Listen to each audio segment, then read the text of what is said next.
So Insomniac Games got hacked. Wolverine, a playable Wolverine game, was leaked. Rockstar Games was hacked. A kid is now in a hospital jail for potentially life if he doesn't, correct his mistakes and, stop saying I'm going to be hacking more people down the road. It's really been a very crazy year when it comes to the game development community and security, I guess. A lot of breaches, a lot of inceptions of new hacking groups. And with that comes the conversation around the morality of it, which I believe in the Insomniac case, the one we're going to really kind of emphasize a little bit more. Everyone has their stance on it. I think most people have one particular stance. So I'm not really going to touch on the morality of things. I would like to talk about the business aspect, another angle, like how is Insomniac going to deal with this as a studio? How does this affect the gaming industry and the game develop industry? Really like moving forward, what precautions are they going to take? What are they going to do to mend this? How are they going to create an environment that's conducive for both game developers and the community? And then I have a theory about how these leaks kind of indicate a shift in how Marvel and I think a lot of film studios are going to be utilizing their IP. We're really going to emphasize, like I said, Insomniac Games and Rockstar.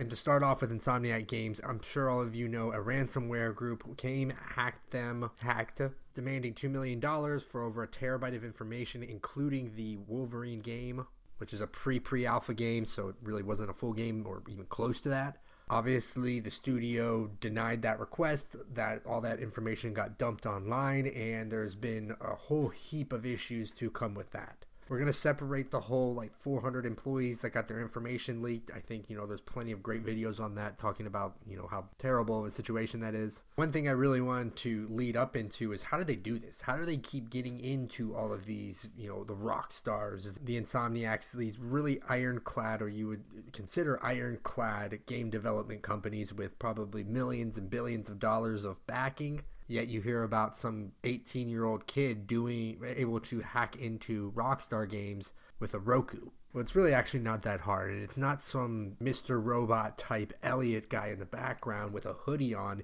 in his cave going, I'm cracking the formula. It doesn't look like the Matrix at all or anything like that. It's literally just groups creating phishing links and doing the whole phishing thing. You don't know what that is? That's basically tricking someone into going to a particular website, clicking on a link, calling a number, downloading an attachment, whatever it might be.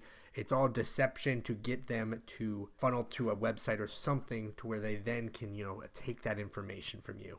And it's as simple as that. These ransomware groups send emails, send tweets, DMs, call numbers, text messages, something you and I could do very easily. And it just they trick one employee at this company, and then that allows them to really just expand on into that company. Once they get their foot in the door, then they can really continue to open up doors. And then next thing you know, they have terabytes worth of information. But it's not like, these groups are going in and are able to penetrate this security system that is impenetrable. They're simply going into warehouses and stealing copies of games. They're tricking people with manipulative links. And from there, they're leveraging their software or their connections to get them further in the gate. Obviously, there are more layers to that, but overall, that's how you simplify it day in and day out. So a lot of them think have some sort of Robin Hood mentality. I'm stealing from the rich, giving it to the poor, screw the man, that type of deal. When in reality, I think it's just that many of them are seeking validation in some way. They want to be that Robin Hood.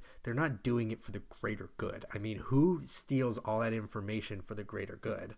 You just want to be that guy looking on Twitter going, I did that. It's totally a validation thing. They probably didn't get it at home, and there's probably a lot of mental issues surrounding most of these people. Because if you're willing to go through those links and dedicate that much time for simply validation on the internet, there might be some EQ issues going on with your brain. I also like the challenge too. It's really not too hard to get into these companies. They're almost like fishing, they're hunting, they are seeking that predator instinct within them that's allowing them to find validation for getting that, for achieving that. It's okay, I got in this Insomniac Games, and now let's see how much damage I could do. It kind of gets them off. Probably not relatable to you and I, but for that type of personality, you see most of them have some form of spot on the spectrum. They can't really quite connect the dots socially as well as they can connect their ones and zeros, I guess. Kind of talking about the psychology of these people is really interesting, because we've seen a movement on Twitter where sometimes people are like, good, I love these leaks. Who are these great people who are doing this? And it's really just not the case. They're not good people. They are usually really weird, and they get like dopamine in their head for internet validation, which I can't say anything different. I'm making a video for that, but I think the difference is you're not taking somebody down and you're not hurting someone to do this in the process. They don't care. They don't see that sense of reality. They don't see a face for what they're doing. They don't see faces behind who they're stealing from. Promise you, most of these kids are stealing in real life. So it's a little bit funky, and these are not people to, I would say, revere. As for what's going to happen to the studios later, I think you're going to see a huge upkeep in security. I mean, that's probably pretty obvious, but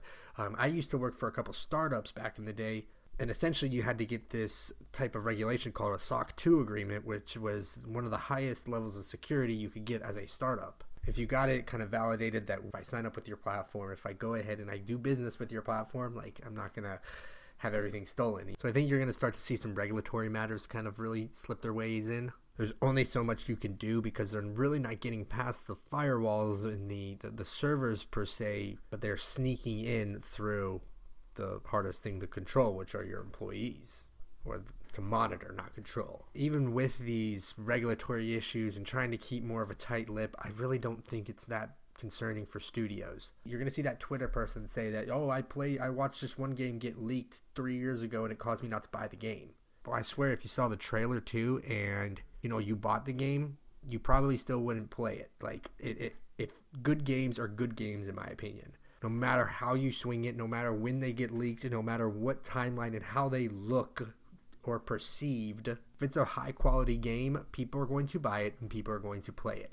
That's my theory on kind of TV shows as well. Like, if you delay the product, or if you don't necessarily cram things in, change the narrative, call it like the Attack on Titan theory, where Attack on Titan smashed records for nearly a decade plus after going on multiple year-long hiatuses. Instead of trying to cram it in to keep the wave going, they were able to just continue the wave and not have to worry about it and make a quality product. And by the end of the day, no matter how long their hiatus was, people were going to watch it because they knew the quality and they could rely on it. I think we're seeing too much of a wave on, like, we got to capitalize on this and building momentum. They believe momentum is the key to success, when in reality, we're seeing it with Marvel, we're seeing it with Netflix, we're seeing it with video games in general, that oversaturation due to writing momentum gets trumped by just making quality content. So really, Insomniac Rockstar, they might not be able to control their timelines as well. They're fine though. They make quality games, both of them.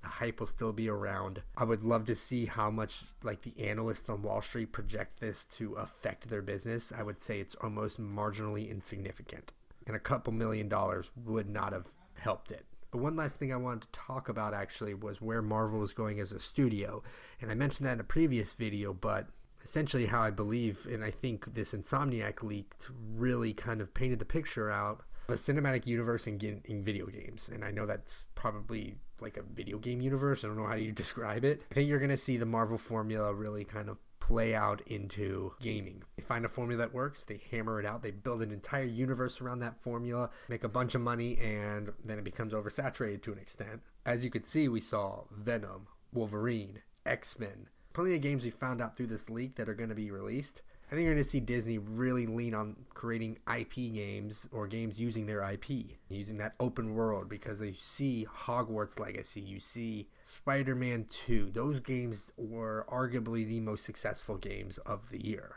Just a theory, you're going to see an influx in funding towards gaming, and you're going to see a lot of games start to come out that have IP, anywhere from Wolverine to X-Men to Iron Man to probably Thor at one point. You're going to see all of those games come to the light on the big screen. It's not the big screen, the controller.